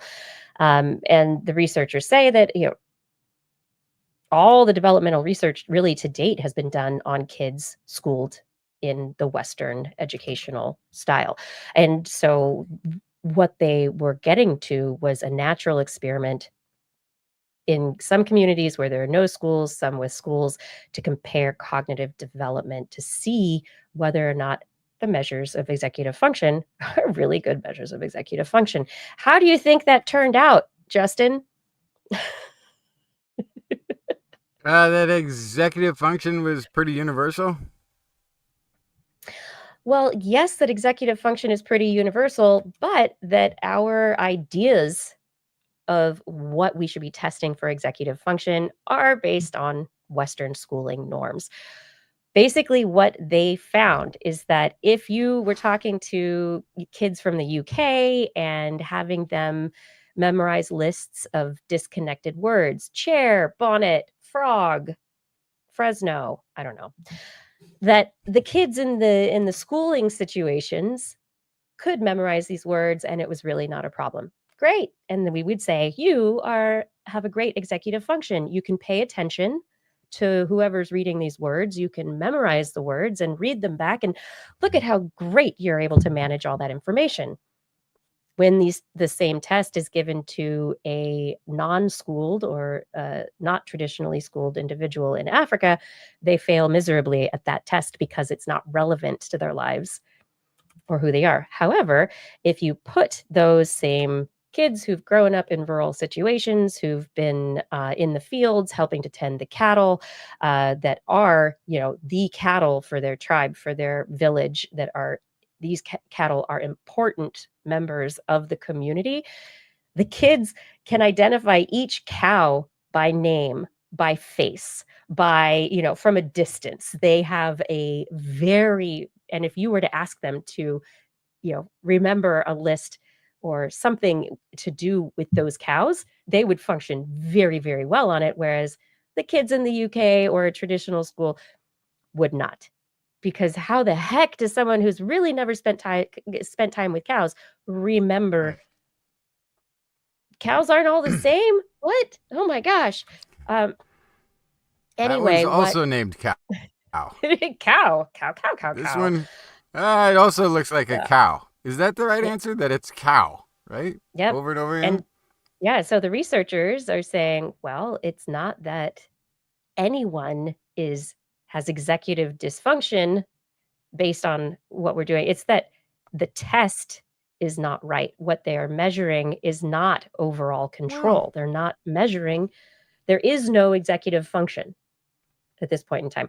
And so the researchers say that we need to rethink how we approach human psychology, and that what we consider stuff like executive function, regular cognitive development, is just a function of schooling.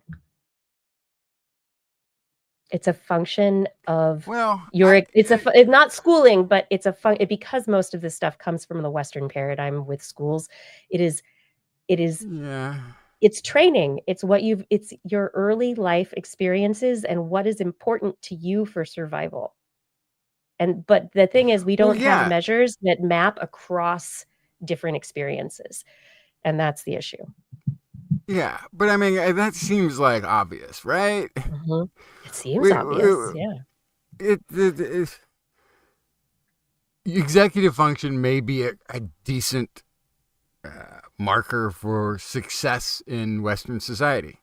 Sure, but So it's I not wouldn't. if we're gonna say, I, like, if we're gonna say across the board around the world, all humans, no, it's not. no, Mhm. no, but that version of the test, yeah, of course not. But Mhm. the kid who's really good at remembering Fresno frog, but You're can't tell welcome. two cows apart in rural Africa is probably going to be ranked pretty low on the cognitive scale in the community. It's like that's Well, great. if they move to Fresno, I don't know yeah. what a Fresno is, but you got all the cows mixed up again. So you're gonna have to be I'm demoted. sorry. We're gonna have to hold you back a grade. Don't forget Yeah, the I cows. mean, obviously, any type of intellect is going to have to frame itself in the survival within the community and society that it's in. This is one of But those you old say problems that we obviously. had. You say Because obviously, and this is, I haven't we think, already from this. figured this out with like That's SAT scores that have like yeah. This is the privilege of the saucer present, goes above right? or below the. Yeah. Well, yeah, and then the even the marshmallow test, right? The marshmallow test Not what we thought it was either. And that's the completely interpretation is totally had to different do with based on further what was work. the best Yeah. survival strategy based on economics, right? So Mhm. yeah, like I guess I'm like woefully unsurprised that cognitive function exists, but that the preset questionnaires didn't work. Like that makes all the Exactly. sense. So these dispositions, the capacities and dispositions that we're referring to as executive function, they very likely are referring to things that are very significantly culture specific. Mm-hmm. And so that if we want to understand individuals in their cultural setting in the appropriate context, then how we define these terms academically and for medical purposes, for diagnoses and categorization of all the people in all the boxes, then Mm-hmm. we need to define these things more accurately. New terms. We need more words. What do you think? Yeah. Moving on from Well, no, executive function. I think we. Yeah. Wow. Okay. I would not rule out executive function though. I feel like that's You can still still a be good. executive function. We just need to have better tests. Right? Yeah, like Yeah. I mean that's all. Yeah, that would be my argument. Like I wouldn't get away with the whole concept of like executive function being a core thing. But yes, of course, is going to be different based on societal. What company is your executive running? What type of industry are they involved in? Right, is going to make a big difference on the decision making process. Anyway, Totally. And finally, moving right along. last story for the night. Right? Almost. We're here. Almost. I have one quick one. Wait, you have more? You have one Really more? quick one. Super Okay. quick one. Okay. Anyway, this came from researchers related to Meta's Reality Labs. They have been working on brain computer interfaces for a long time. And in 2021, they had some advancement in their BCI work, but they abandoned it. No more. Um, anyway, they just published in Nature this last week their paper, A Generic Non-Invasive Neuromotor Interface for Human Computer Interaction. You know what it is? No, but I have a train going by, so I got it. Oh, well, it is a wristband. That is what they have created for their generic brain-computer interface platform. It's a muscle reading wristband. It's powered on surface electromyography, SEMGs, and they say the wrist is the key to unlocking the next paradigm shift in human-computer interaction. We successfully prototyped an SEMG wristband with Orion, our first pair of true augmented reality glasses. Our teams have developed advanced machine learning models that are able to transform neural signals controlling muscles at the wrist into commands that drive people's interactions with glasses, eliminating the need for traditional and more cumbersome forms of input. So they had announced this back in 2021 after they got rid of the BCI interface or the BCI program. But this is something that they think is really successful. So they've developed this platform to allow individuals to move their wrists around in a way that would allow them to interact, especially if they're wearing their augmented reality glasses, that the movement of the wrist would be correlated to what the glasses are seeing and lead to the ability to, create text, to not need a computer, there's a computer in there somewhere. There's a processor. I don't know. What do you think? So what I think Non-invasive. What I think is that there's a very specific or maybe broad brand of tech nerd that wants everyone to wear watches again. Or who That's thinks been a while. watches are cool. It started with measurement. It's from like the first little Casio digital watch that had a calculator on it to that was the cool. smartwatches to like now these and everybody they want to wear, like, let's see if there's a way to make big watches and glasses cool over and over again. And they're gonna do it because they're tech nerds and they're They they're push gonna make hard it work. enough. That's what they do. But I mean, the idea is okay. they can do. You can do handwriting. You can do all sorts of things. What they've developed is this they call very sensitive, easily donned SEMG wristband, and a scalable infrastructure. So this is something that is robust and also could adapt, that it is adaptable to a situation.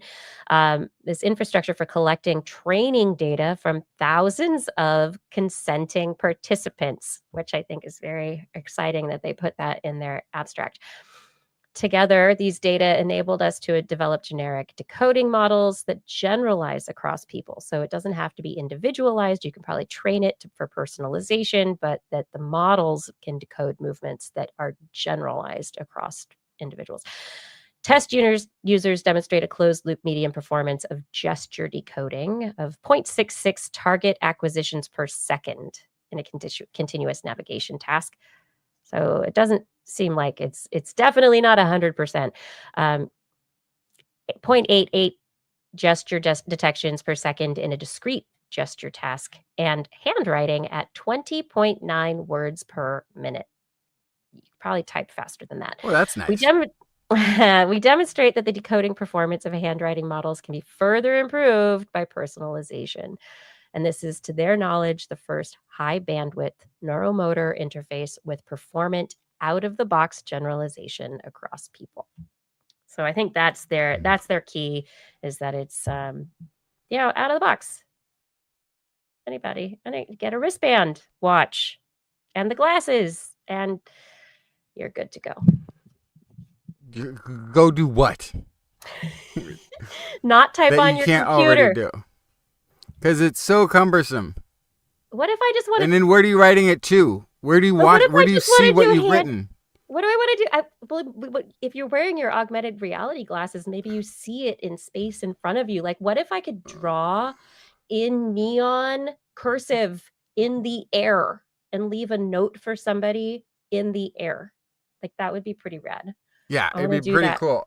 and then you take a sip of your coffee, and you're like, oh, I just mass emailed everybody in the company. Oh, dang it! Darn. Stop it. You Anyway, got to do everything left-handed, otherwise. I just think it's very interesting though that they moved on from the the potential helpful focus of helping people with paralysis, people who were having issues with neuromotor or other aspects of limbs and the body, Yeah. got rid of their They brain moved on computer from that interface. because there's not enough money in it because there's too few people. And this is after they apparently had a very successful trial with their BCI restoring a paralyzed participant's speech. So they were doing well, apparently. Maybe there's other stuff that went into this, but I think you're right. It's like the scale model is Mhm. okay. We got into it with we're going to help people and do this thing that's going to help people who have locked in syndrome or have paralysis Yeah. or whatever. And then they get rid of the BCI, and suddenly we have a wristband that somebody has to be able to have the neuromotor, the stuff going on at the wrist for a person to be able to use it. Like you can't Right. be disabled to use it. So this is Right. something that's No, it's for a larger then what? non-disabled market. That's what it is. Yeah, but then Yeah. could you bring brain waves based on data collected from the wrist? Hmm. Probably not. Actually, probably Maybe eventually. I don't know. probably not. Oh, yeah. But those are my Yeah. stories. You said you have one It's more? a wrist. It's a computer wrist interface. Yes, Kevin Ridden, I agree with you. Yes. It's just an excuse for a big watch. It's like, no, but this one's functional. This one I'm wearing is really functional. It's not just a This one. a faux pit boy.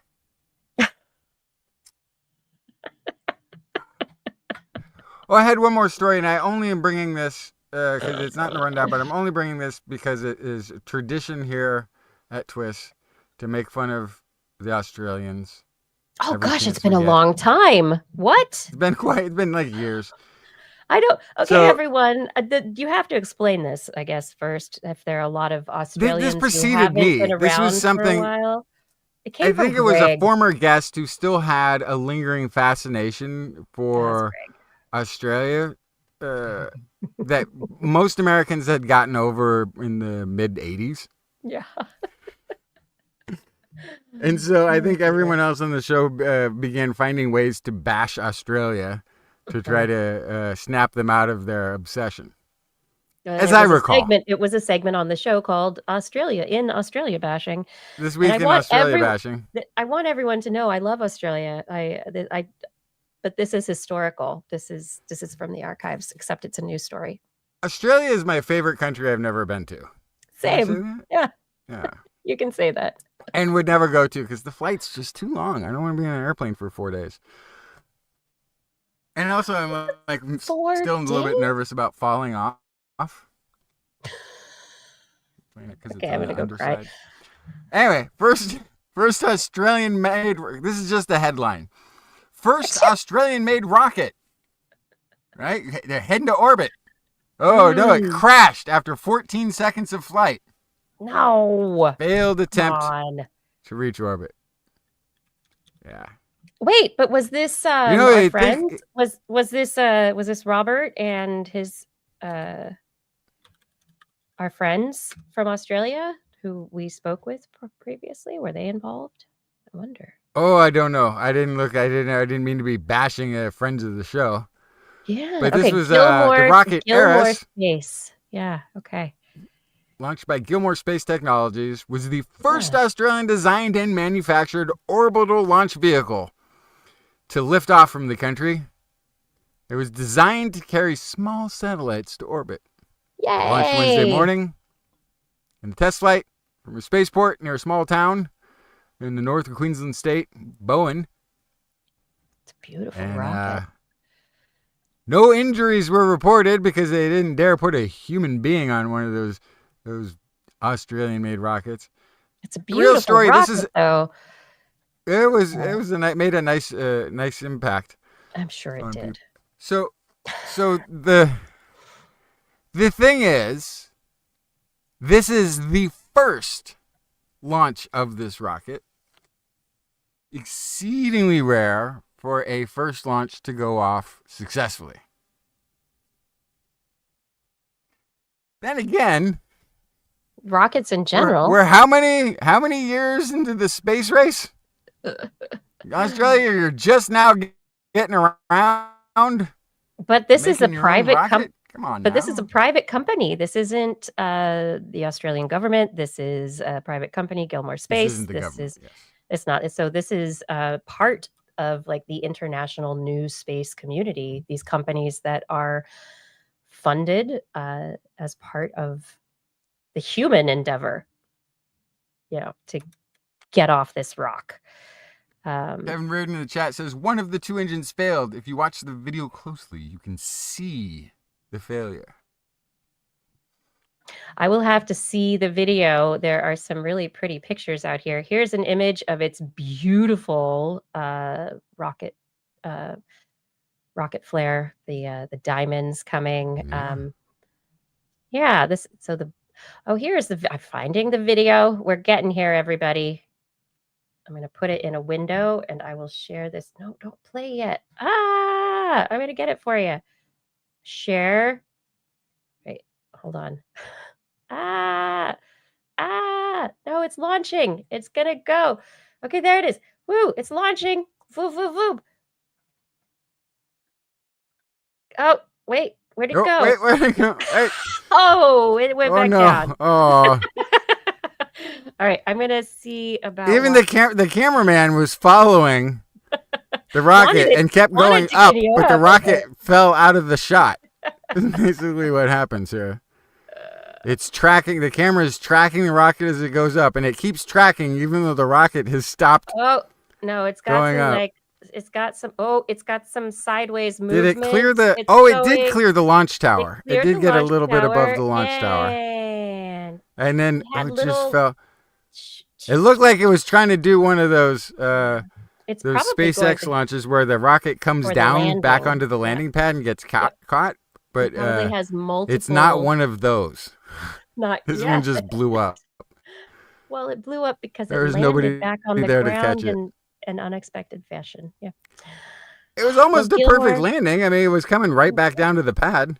Yeah. Well, Gilmore Space Technologies, congratulations on a learning experience. I mean, this is definitely historic. And I think one of the things that I'm seeing is not quite to the space race, but I would say to the rocket science race. Again, about 80 years late, but welcome to. It has a launch pad near Bowen, Australia, and this Australian-made rocket apparently. It sounds as though there's not really or hasn't been a space in Australia for launches to take place, and so there is a oh no, why is this giving me trouble? Come on, stories. They've got $5 million from the Australian government.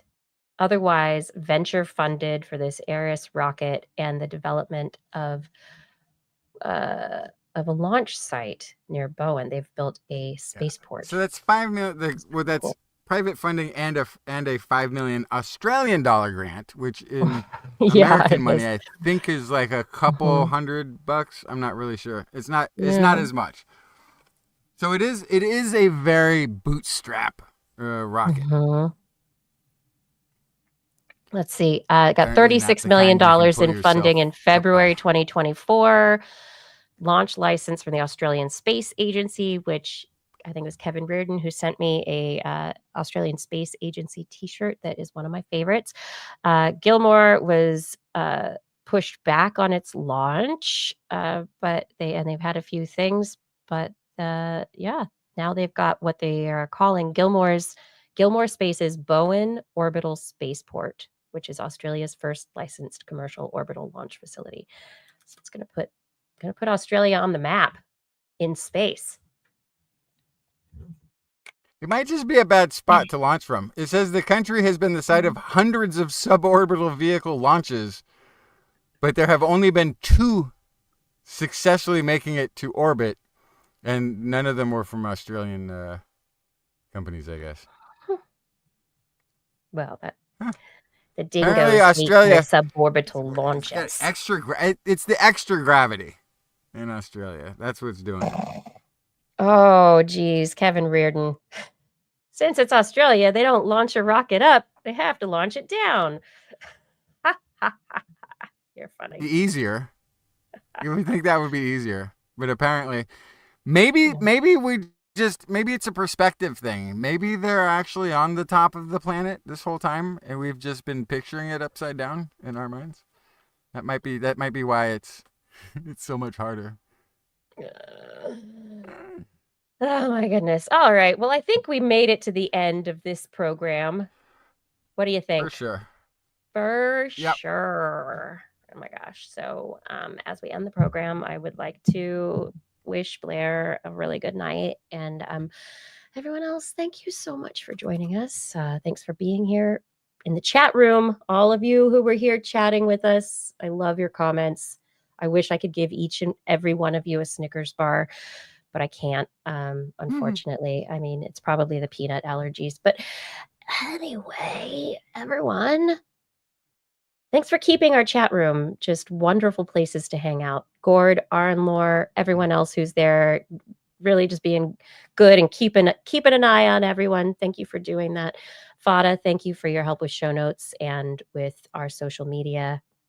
Identity 4, thank you for recording the show. Rachel, thank you for editing. And of course, thank you to our Patreon sponsors. Thank you to dun dun dun. Oh, wait, it didn't do the da. There we go. Da da da. Robert Norland, Lauren Gifford, Dana Lewis, Eden Mundell, Alan Viola, Aaron Anathema, Arthur Kepler, Craig Potts, Mary Gertz, Teresa Smith, Richard Badge, Bob Coles, Kent Northcote, George Corris, Pierre Velazarb, John Ratnaswamy, Chris Wozniak, Vegard Chefstad, Duncan Styles, aka Don Stylo, Ali Coffin, Schubert, Don Bundes, PIG, Stephen Alberon, Daryl Myshak, Andrew Swanson, Fred S104, Paul Ronovich, Kevin Reardon, Noodles, Jack, Brian Carrington, David E. Youngblood, Sean Clarence Lamb, John McHugh, Greg Riley, Mark Hesselblow, Steve Leisman, aka Zima, Ken Hayes, Howard Tan, Christopher Rappin, Richard Brendan Minish, Johnny Gridley, Remy Day, G. Burton Lattimore, Flying Out, Christopher Dreyer, RDM, Greg Briggs, John Atwood, Rudy Garcia, Dave Wilkinson, Rodney Lewis, Paul, Philip Shane, Kurt Larson, Craig Landage, Sue Doster, Jason Olds, Dave Neighbor, Eric Naplon, Makes, EO, Adam Mishkan, Kevin Parachan, Bob Calder, Marjorie, Paul D. Disney, Patrick Pecoraro, and Tony Steele. Woo woo. Thank you all for your support. And if you would like to support us on Patreon, please head over to twist.org and click on that Patreon link. $10 and more. I'll mispronounce your name too on next week's show. Wow. We will be back Wednesday, 8 p.m. Pacific time, broadcasting live from our YouTube, Twitch, YouTube, Facebook, whatever, all of the channels that we are live broadcasting from. YouTube. And if you want to hear us from the YouTube, Facebook, Twitch, live channel, podcasting things on video, whatever you call them, streaming things. If you want to listen to us as a good old-fashioned fireside podcast, just Google This Week in Science wherever podcasts are found. If you enjoy the show, get your friends to subscribe too. For more information on anything you've heard here today, show notes and links to stories will be available on our website, which is www.twis.org, where you're going to see all the show notes and stuff like that. You can also sign up for our newsletter. We love your feedback. If there's a topic you would like us to cover or address, a suggestion for an interview, a haiku that comes during the night, please let us know. Just be sure to put TWIS, TWIS, somewhere in the subject line. Otherwise, your email will be spam filtered to the bottom of the ocean, where it will have good company with worms and clams that's about it. And we will be discussing science with you again next week because we got to go. But remember, if you learned anything from today's show, It's all in your head. This week in science. This week in science. This week in science. This week in science, it's the end of the world. So I'm setting up shop, got my banner unfurled. It says the scientist is in, I'm gonna sell my advice. Show them how to stop the robots with a simple device. I'll reverse global warming with a wave of my hand. And all it'll cost you is a couple of grand. 'Cause this week's science is coming your way. So everybody listen to what I say. I use the scientific method for all that it's worth. And I'll broadcast my opinion all over the earth. 'Cause it's This Week in Science. This Week in Science. This Week in Science. This week in science. You're going away. Your Wi-Fi is making you go away. Science. Science. Science. Uh-oh. Everything looks good from this end, but yeah, it may have overused On my its time end, on your this earth. Wi-Fi has been popping. Oh no. Mhm. Oh no. Your send everything looks good. My download must be plenty. It must be It the was good upload enough. Yeah. weak. Let's do a speed test. Okay. Who's faster? Oh, right now? Oh, well, yeah. Mine's from 5G on a phone right now, so it can't be that. Hey everybody, that what's hot. your favorite speed test platform? Do you just use Google? Do you use Ookla? Do you Yep. use speedtest.net? What you do? I don't speed test shop. I just go with the first one that pops up. Boom. Oh my gosh. You guys. Download is 25 mega thingies per second. Look at this. Oh, but This is upload. Just under 6. Yeah, which is low, but It says your internet connection is fast. look at me. Oh my gosh. My internet connection was fast. Look at that. What was yours? Download 1317. Upload 343. Oh yeah, mine's terrible. You're like, I had 6. I was just under 6. I don't know. But I'm also just on a phone, so I wasn't expecting. Hey, don't make fun of my small Wi-Fi. It means I have less of a fingerprint, so they can't track me. They can't see where Marshall I'm has been at. doing some magic lately, making our internet work. We just got a Ubiquity router, and yeah, we've got there's magic happening here, I think. Ubiquity. Don't know where this is. Ubiquity. I feel like it's a company that just really liked the word. No, Ubiquity. Pretty We great. should start a company and call it Ubiquity. What kind of company? I don't care. No, curse. You know, what do you need? What about internet? It's ubiquitous. We'll call ourselves Ubiquity. I mean, it's pretty awesome. Yeah, but fingers crossed that the Ubiquity router, along with the Asus, like we got a whole bunch of things going on here for wired. I'm wired, not Wi-Fi. So that's one big difference. I wonder if I use my phone, what the difference will be. But my wired connection is massive. I love it. Nice. Yeah, I'm happy. All right. Hold on, you're there gonna was go a question. places. Who was it? Who was it? Who was it? Who was it? Ukla- Kevin Reardon, a long time ago. If we are Yeah. able to see Neanderthal genes added to our genome, can we detect if there are other species added? And the long answer is yes, but the shorter answer would be no. Thanks for clearing that up. So yes, we have said, oh, Neanderthal is in our genome, and then we've seen Neanderthal and said, oh, there's some little bit of mystery in the Neanderthal. But we have to assume that the Neanderthal genome that we have is a evolutionarily isolate of a Neanderthal. That it defines Neanderthal. And I think I've made this scenario before, whereas if you found a mule first and got the DNA, and then later found a horse, you would say a horse is half mule. Mm-hmm. Half mule and half something else, right? Yeah. And you'd find a donkey and you could say, oh, a donkey is half mule also. Well, the mule just is the thing that's two halves of things. And so one of the I think eventually sort of problems with calling something Denisovan, calling something Neanderthal, is that then becomes that thing. Because there's like all of these half Neanderthal, half Denisovan hybrids that have been found.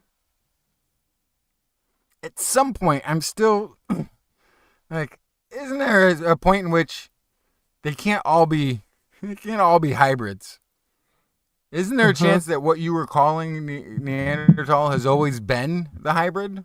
The hybrid. Between a couple of things that you're defining. So I'm gonna guess Neanderthal is not the hybrid because of there's so many genetic differences. You know, that's such an extent that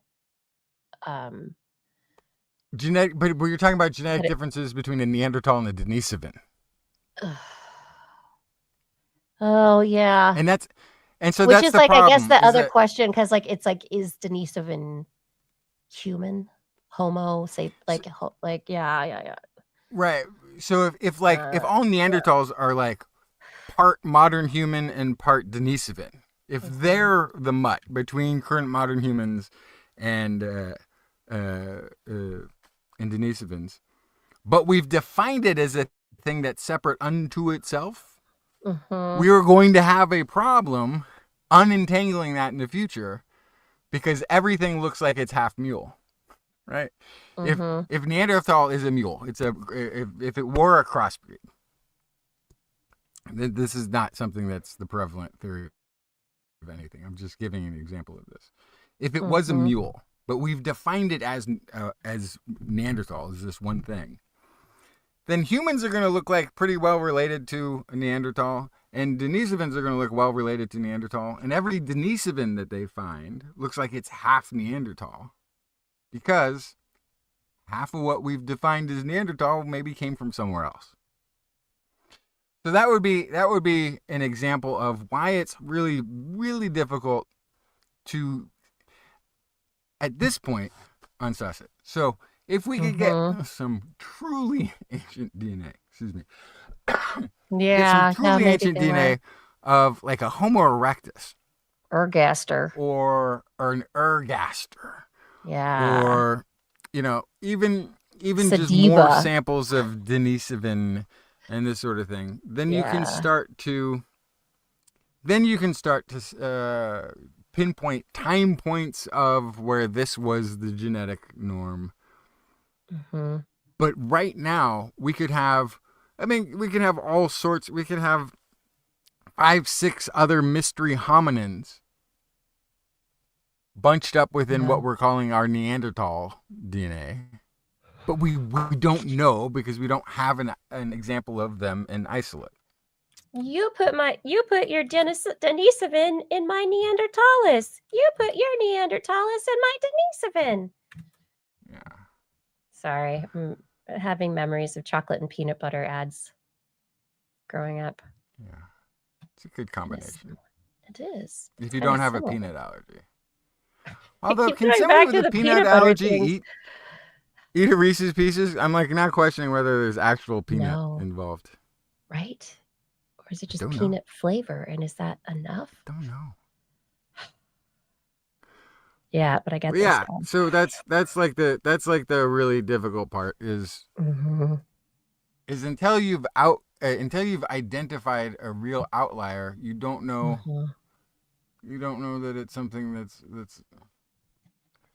And we don't know. Like, we have what we think are outliers, but we don't have enough. every time they've done the deep genomic tests on of looking at there's always like a mystery hominin in the mix Yeah. of Neanderthal and Denisovan history, but I love that could be more than potential. one thing. It could be the red deer people. I think they're Mhm. much later. It could be Dragon Man. some of these Chinese hominins, the dragon man who's a Mhm. Denisovan. Which I think is so cool. Maybe there's Yeah. maybe there's a tremendous diversity of Denisova genomics that have How long big is Denise? isolated changes. Mhm. But they also like where we find the highest Denisovan DNA are also areas where we found the latest surviving fossils of Homo erectus in Oceania. So maybe there's some crossover. Maybe that's some explanation. Maybe Denisova is all hybrid of interactions with Homo erectus or a late surviving isolate of Homo erectus and Neanderthal on some like there's all sorts of scenarios of what's the mule? Where's the mules in our data that look like they're half horse or look like they're half donkey? Or look like donkeys are half mule, right? Which is no, donkeys are just all donkey. They're not half mule. That's not how that works. But if you got the mule first, and then you found a donkey, you'd say the donkey was half mule. Mhm. And it is, though. It's the not how braided stream. It's the braided stream, and it is the categorization with before we have like enough information to like. And honestly, I think it's similar to like the subspeciation of so many animals, like where we've got subspecies of white crowned sparrows. Well, it's the Sierra Nevada white crowned sparrows. It's the coastal white crowned sparrows. Oh, it's the Southern California white crowned sparrows. They're all white crowned sparrows, but they're just like isolated in these different areas and don't mix very much. And so they sing different songs. And if they do meet up and they maybe have like slightly different coloration and like, oh, I've got an extra white feather on my left eyebrow or whatever. So they've got little differences that delineate them in the eyes of the people, scientists who categorize them. But when it comes to them meeting up and seeing each other, they're like, close enough. and they mix, right? And so they're still a species, but we call them subspecies or different species. And it's all transitional. Biology and is it's one of those weird. messy. One of the reasons that animal experimentation has used a lot of rabbits and mice is we share a common ancestor. And primates. We all share a common ancestor that diverged around the same time that has a lot of the conserved genes between rabbit, guinea pig, mouse, rat, primate. That divergence, the primate line diverged from rabbits and rodents at about the same intersection. It's around the same time. So what we have in terms of ancient DNA, we should have in common with a rabbit if it was necessary to conserve, right? Yes. And we have probably most of it in common with a Denisovan or a Neanderthalensis or a Heidelbergensis or a yeah. Yeah, so interesting. The braided stream. It's all just people. Seriously. Anyway, I think I'm Everyone, tired. just remember, What? Western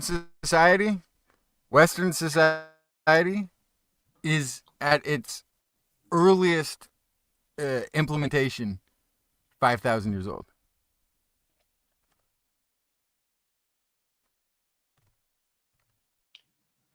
So, Yeah. if we're looking at everything through that lens, keep in mind the world is much older than those who observed it and wrote about it. And they're talking about it now. I gotta go. Your tiny hands are freaking me out, man. They're freaking me out. I love I was trying not to say anything. I was just gonna leave, but I gotta tell you, it's freaking me out. I love it. That's my favorite. All right. Say goodnight, Justin. Good night, everyone. Thank you for joining us for another episode of This Week in Science. We will be back again next week. Normal sized hand. Normal sized hands. With normal sized hands. Look, it's a normal sized hand all the way back here. It's normal. No, it's tiny. It's a tiny hand. It's a big tiny hand. I'll be back with my tiny hands. Justin will be back with his normal sized hands. We'll be back next week. We hope that you can handle it.